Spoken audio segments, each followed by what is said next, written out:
مردووی زیندوو یان دزی ئەدەبی. ڕۆمانی مردووی زیندوو یان دزی ئەدەبی نووسینی هێنری تروایە، وەرگێڕانی حەمەکەریم عارف.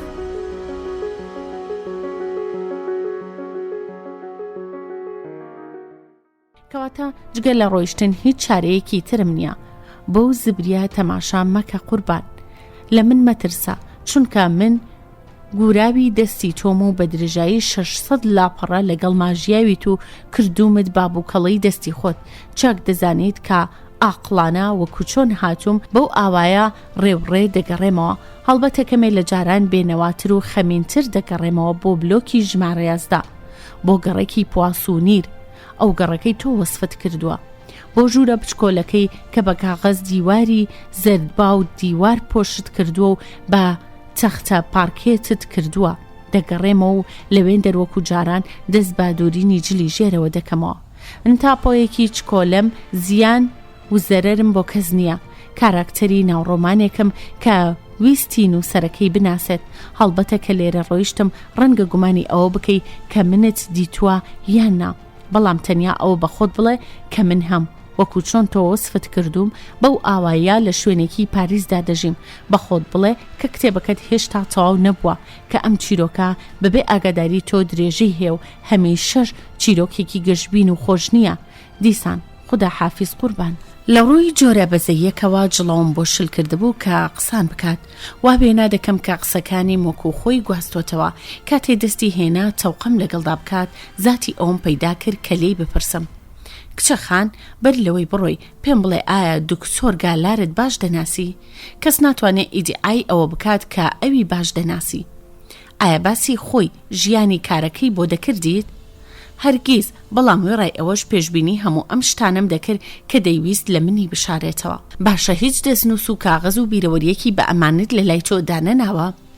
کە ئەو قسانم دەکرد دەنگم دەلەرزی. نیکڵ بە دەنگی بەرز وتی: نەبابە، ئەمە چ قسەیەکە؟ کاتێک کە مرد 2 ساڵێک دەبوو کە ئەوم نەدیت بوو.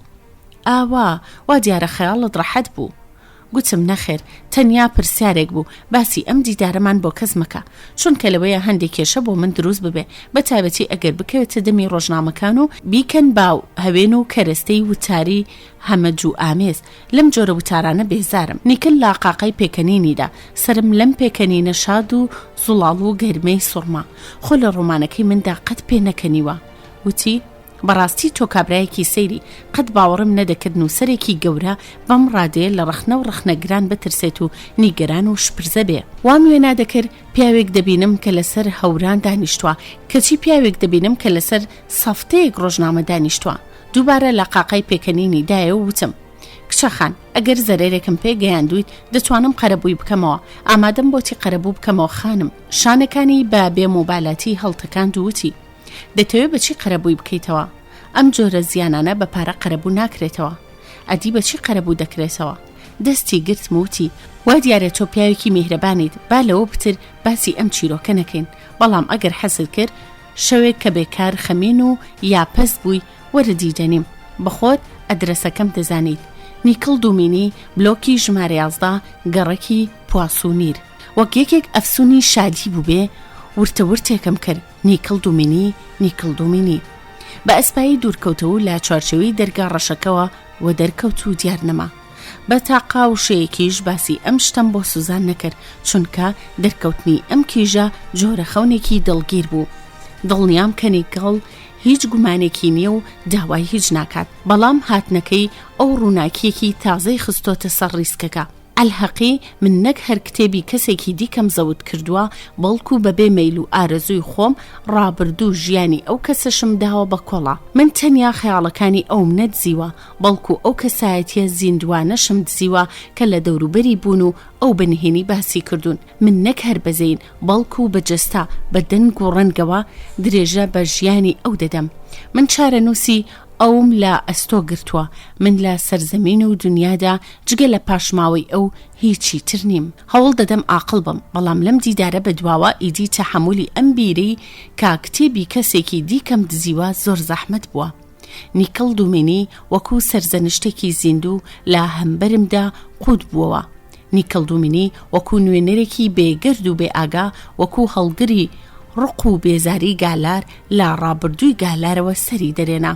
لە جیاتی ئەو پیاوە مردووە قسەی کرد و تاوانەکەمی بیر خستمەوە.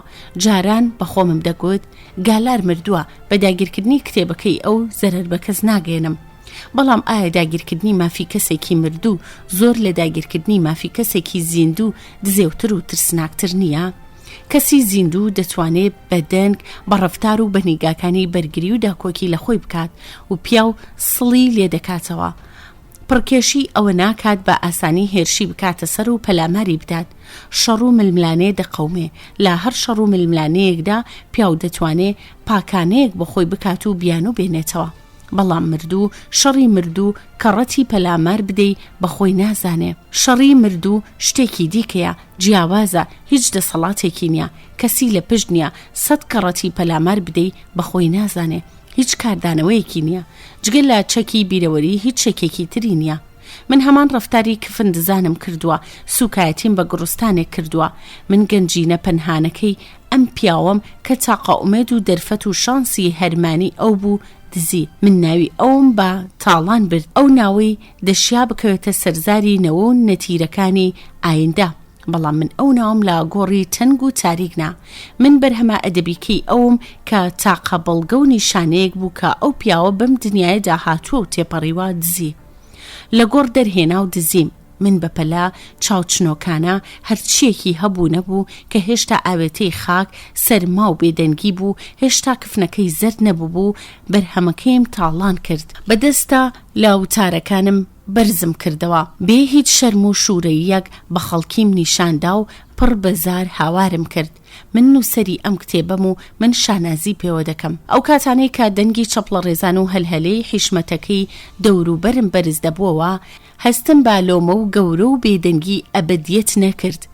ئەگەرچی گۆڕێک لا پشتمەوە وێران ببوو، کەچی شاد بووم، بەڕاست و چەپدا بزەم دەبەخشیەوە، وێنەم ئیمزا دەکرد، وەڵامی نامەی پڕمەدح و ستایشم دەدایەوە. تاریکی ئۆفیسەکەم بارێکی قورسە بەسەر شانمەوە، گوێم لێیە خوێن بە دەمارەکانمدا پل دەدات و گۆرانی دەڵێت. هەوا بەسەر لێوە وشکەکانمەوە بڵاو دەبێتەوە. خودایە فریام بکەوە، ئەوەندەم توانا و باشار بدەیە چاقەرەبووی گوناحەکانم بکەمەوە، غەڵبەغەڵبی ئەو ستایشانە کەب بکەمەوە کە من یاد و یادگاری کەسێکی دیکەم لێی مەحروم کردووە. ئەم ئافرین و ستایشانە ئازارم دەدەن. ئەم ئافرین و ستایشانە وەکو زلە بە ڕوخساری گڕگرتوم دەکەوێ، وەکو هاواری ناڕەزایی لە گوێما دەزرنگێتەوە. بۆچی من لە دنیای نەبوونەوە دەرباز بووم؟ بۆچی بووم بەو بوونەوەرە سەیرەی کە هەموو نیگاکان و هەموو دەستەکان بۆ لای من وەردەچەرخێ؟ خودای بمبەخشە. تاریکی، تۆزێک تاریکی و بێدەنگیم دەوێ تا بتوانم هەناسە بدەم.